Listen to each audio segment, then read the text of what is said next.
Wy też tak czasem macie, że zaglądacie do jednej szafki, do drugiej, do lodówki, no i nie ma co przegryźć, nie ma co przekąsić. Dosłownie jak jakaś pani, która zagląda do szafy i mówi, nie mam się w co ubrać. No oczywiście jedzenie jakieś jest, ale to chodzi o to specjalne jedzenie. W moim przypadku o suchą kiełbaskę, bardzo suchą, albo o kabanosy, albo o beef jerky na przykład. Coś takiego lubię, naprawdę lubię i wręcz muszę mieć gdzieś w zapasie, żeby sobie pochrupać. Skończyły mi się zapasy, więc je odtworzę. To wszystko, co mam na stole, temu właśnie służyć będzie. Ale przy okazji też o paru innych sprawach powiem. Na razie, co tu jest? 7 kg mięsa, łącznie wszystkiego. Z czego 0,8 to jest taka drobna, okrawkowa wołowina ze sporą ilością tłuszczyku. Na najdrobniejszych oczkach to zmielę. Też trochę mam okrawek z łopatki. Masy nie podaję, bo to się mieści w całej masie łopatki, która tutaj jest. Po prostu poodkrajałem ten bardziej miękki tłuszczyk z jakimiś drobnymi kawałkami mięska po to, żeby to też na najdrobniejszym oczku zmielić. Mam tutaj 2 kg boczku, chudego boczku, ale to jest ten fajny, lepszy tłuszczyk. W nim i to w też dość sporej ilości, to trzeba już, jak i całą pozostałość, bo oprócz tych 2 kg boczku, to cała reszta to jest łopatka. I to wszystko należy zmielić na oczku 8, góra 10. Jakie tam macie? Można nawet zróżnicować, że jedno na 8, drugie na 10. Nie ma to historycznego znaczenia. Grubiej raczej nie, bo będę nadziewał jelita baranie. I teraz właśnie dwie sprawy, które chciałem przy okazji w tym filmie poruszyć. Jedna jest związana z przyprawami, bo mówimy o składzie. No i tutaj skład jest taki, że daję mieszaninę soli zwykłej i soli peklującej, pół na pół, w ilości 15 gramów na każdy kilogram mięsa, bo kabanosy będą schły, za dużo tutaj tej soli dawać nie trzeba. Jak ktoś nie lubi schłonego, może dać nawet jeszcze mniej. Co ja tam mam jeszcze? Ja mam tutaj tak, łyżeczkę pieprzu, łyżeczkę angielskiego ziela i łyżeczkę tymianku, po to, żeby to się rozeszło po całości. Dlaczego w takich małych ilościach, zwłaszcza pieprz? A też dlatego, bo tu jeszcze mam 2 łyżeczki czosnku mielonego i to też jest właśnie to tło w całości. Ale charakter tej kiełbasy, charakter tych kabanosów ma być ognisty. I tutaj wojna narodów, bo otrzymana od mojego kolegi z Bułgarii Żelo przyprawa, czyli w płatkach. Diabelnie ostra i występująca właśnie w takich zgrupowaniach, jak to płatką przystało. Więc może być tak, że się trafi na to i jest ogień. Dodatkowo, i są tego 2 łyżeczki na całość, to jak na moją wytrzymałość ostrości całkiem sporo. Ale na tym nie skończyłem, bo mam jeszcze tutaj 2 pełne, czuwate łyżeczki. Nawet to wagowo zmierzyłem, bo to tak trudno określić. Kambodżańskiego pieprzu. I oczywiście może być to zwykły pieprz. Ja dałem kambodżański, bo akurat mam. Dostałem w prezencie od Steka, przyjechał. I postanowiłem właśnie zrobić taką bułgarsko-kambodżańską współpracę i zobaczyć, jaki to da efekt końcowy. Co jest ciekawe, ten pieprz wygląda tak, zobaczcie.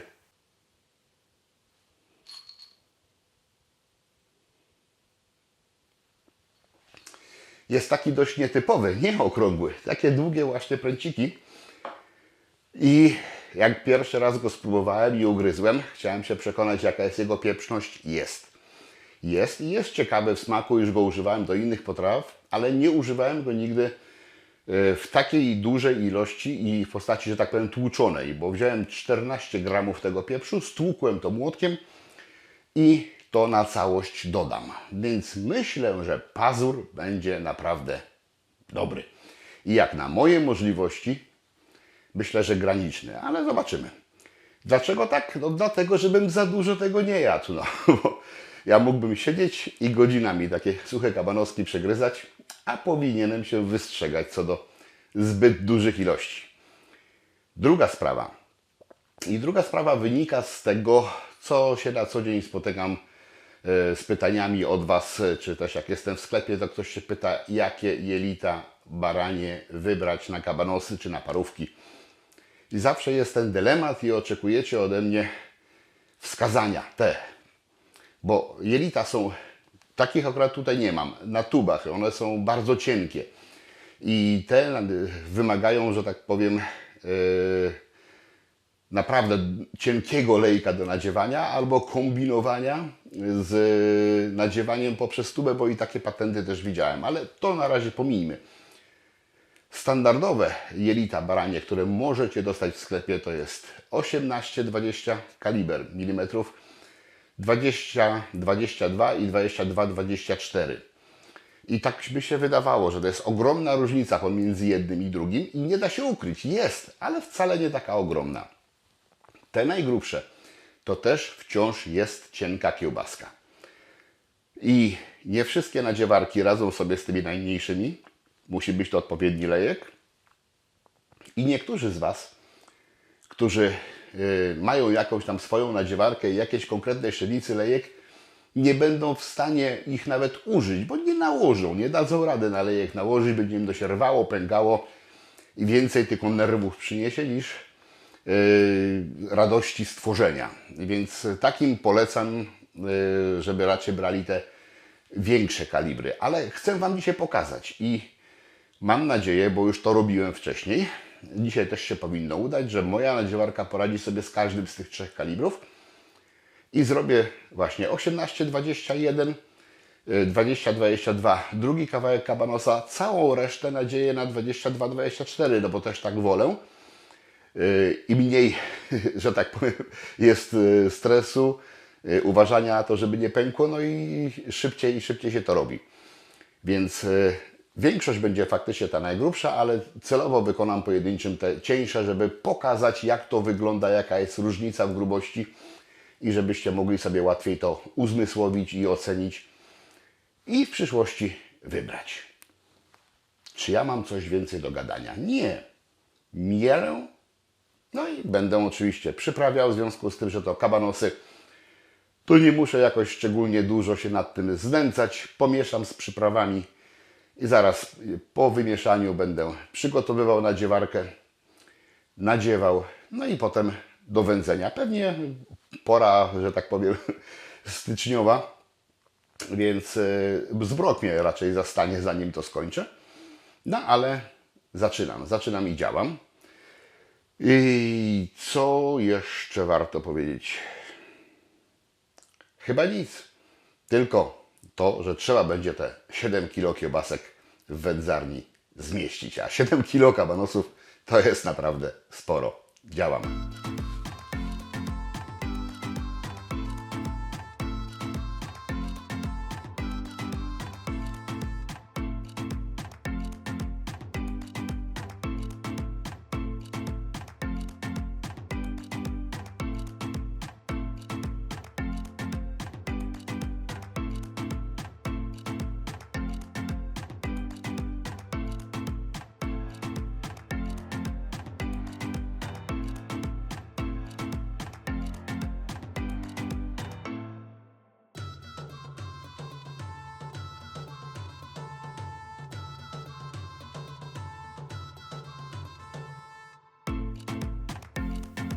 Dodaję do zmielonego mięsa szklankę wody, by łatwiej się nadziewało.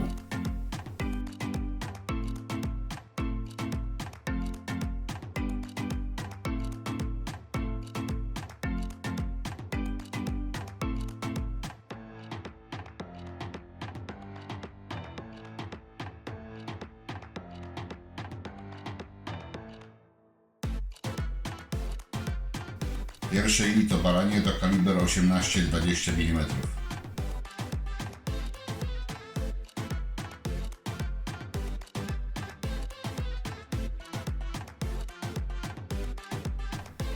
Jak się trochę mięsa z lejka wysunie, to jelito łatwiej na lejek wchodzi.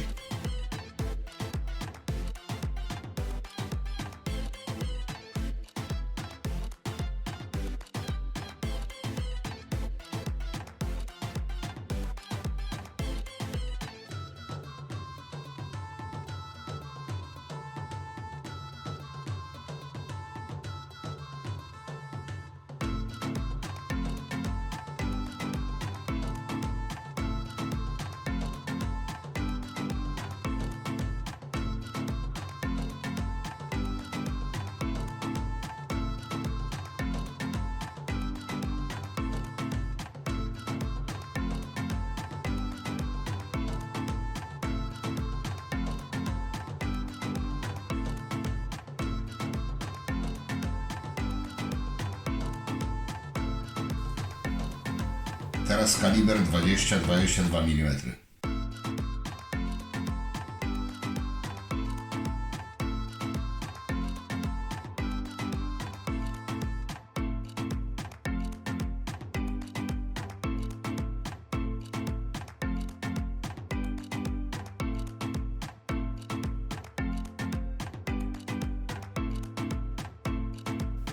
Od tego momentu napełniam jelita 22-24 mm.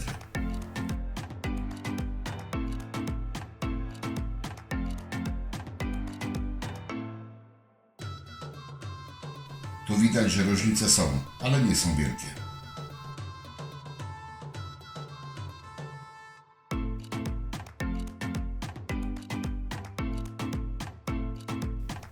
Tyle napełniłem. Będzie zacny zapas.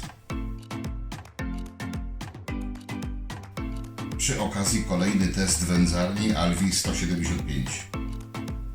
Kabanosy rozwiesiłem i będę suszył w wędzarni. Zmieściłem wszystko na raz. Wyjąłem generator dymu, aby zwiększyć przepływ powietrza.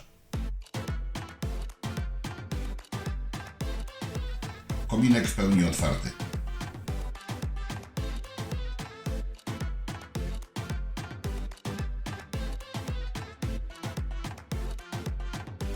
Ustawiam czas na godzinę i temperaturę na 60 stopni Celsjusza. Osuszam i rozgrzewam.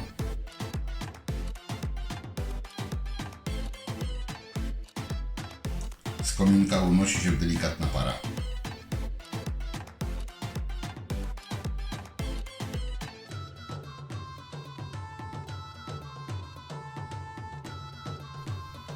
Tuż przed końcem sprawdzam jakość wysuszenia.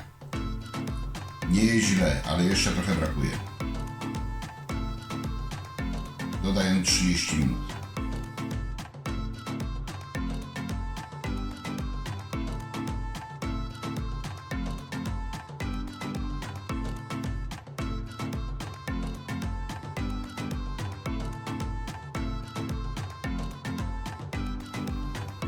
Po tym czasie jest już dobrze. W jednego kabanosa wbijam sondę termometru, ale to cienka kiełbaska i pomiar niepewny.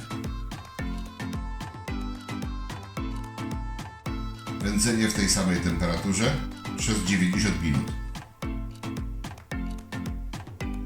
Teraz w kiełbasie jest 45 stopni.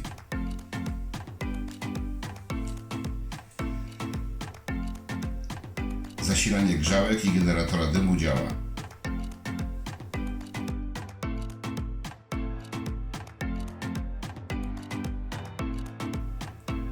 W generatorze zrębka bukowa. Pojawił się dym. Wyłączam grzałkę zapalającą.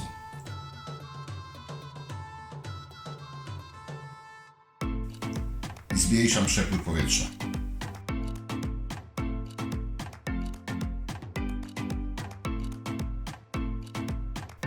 Minęło 90 minut.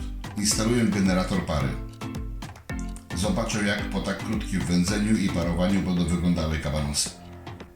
Ustawiam temperaturę minimalną na 70 stopni, a czas pewnie 40-60 minut. Zobaczymy, jak wyjdzie. Zapadł już zmrok. Para leci z kominka. W kabanosach termometr pokazuje 70 stopni Celsjusza.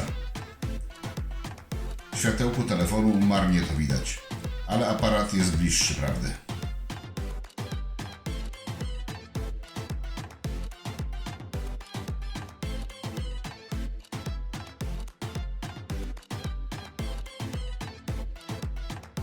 Skropliny pary nie są czyste, więc jednak para trochę wędzarnię myje.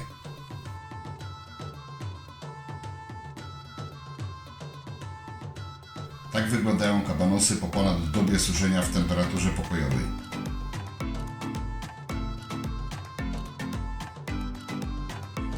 A tak po tygodniu.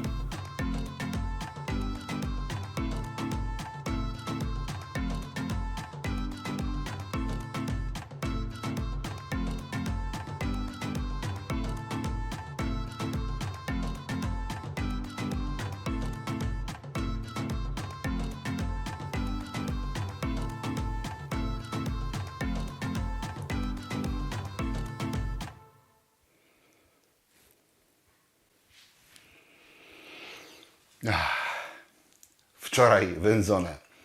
Doba podsuszania. I już są takie. Znowu mam swoją ulubioną przegryzkę. Oczywiście podsuszę to jeszcze bardziej, bo to jest dopiero początek tego, co bym chciał, ale na pewno już to ma wszelkie walory konsumpcyjne. Sprawdźmy.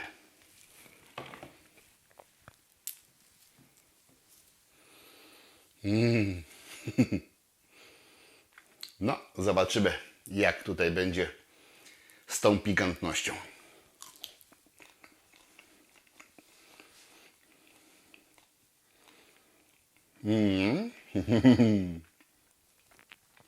Pyszotka.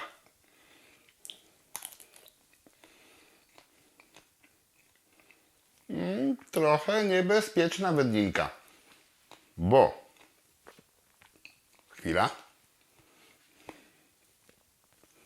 Bo najpierw ją się bardzo fajnie gryzie, fajny smak kabanoska, potem dopiero tuż po przełknięciu pojawia się ta pikantność, która zaczyna drapać. Ale nawet jak dla mnie to jest dość pikantne, czuję teraz coraz mocniej, ale dla mnie to jest jak najbardziej tolerowalne, a ja jestem mało odporny na wysoką pikantność, chociaż ostatnimi czasy coraz bardziej mnie w tym kierunku ciągnie i mam coraz większą ochotę na coś pikantnego. Może to tak z wiekiem przychodzi. Niemniej, nawet gdyby było odrobinę więcej, też bym to jeszcze zdzierżył. To się wzmocni, bo ja go jeszcze porządnie ususzę. Jeszcze dodam tutaj jakieś 3-4 dni suszenia już w chłodnej spiżarni, bo teraz było w temperaturze pokojowej, a dopiero potem poporcjuję to, popakuję sobie w paczuszki, pozamykam próżniowo, po to, żeby móc sięgać przez długi czas, no bo z ładnych paru kilogramów mięsa te kabanosy zrobiłem. Jak ktoś lubi pikantne porządnie, może spokojnie dodać. Nawet gdybym ja dodał, też nie byłoby źle. No, jeszcze kawałeczek. Niam. Bardzo krótko wędzone. I jak widać, kolorek ładny.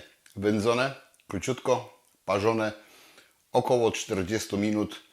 Termometr wbity w tak cienką kiełbaskę. Nie należy mu dowierzać. On może niedokładnie pokazywać. Zawsze lepiej w tym przypadku trochę to przeciągnąć niż nie dociągnąć.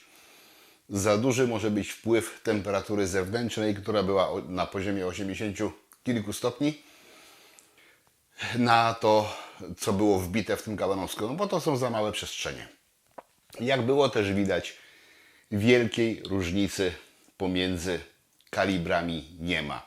Może się okazać, że mając jelita 18, 20 i 20-22, tak naprawdę mamy te same jelita kalibru 20 i tak samo w tym drugim przypadku 20-22, a 22-24 może się okazać, że też mamy dokładnie takie same, bo te widełki się tutaj zazębiają. No jest różnica pomiędzy tym najcieńszym, czyli 18, a najgrubszym 24, no i takie jednostkowe większe różnice mogą się trafić, ale jak widzieliście, to wciąż są cienkie kiełbaski. Polecam Wam zamiast chipsów tego rodzaju przegryzki. Zapraszam na kolejne odcinki. Jak się podobało, dajcie łapkę w górę i smacznego Wam życzę. Domowe jest lepsze.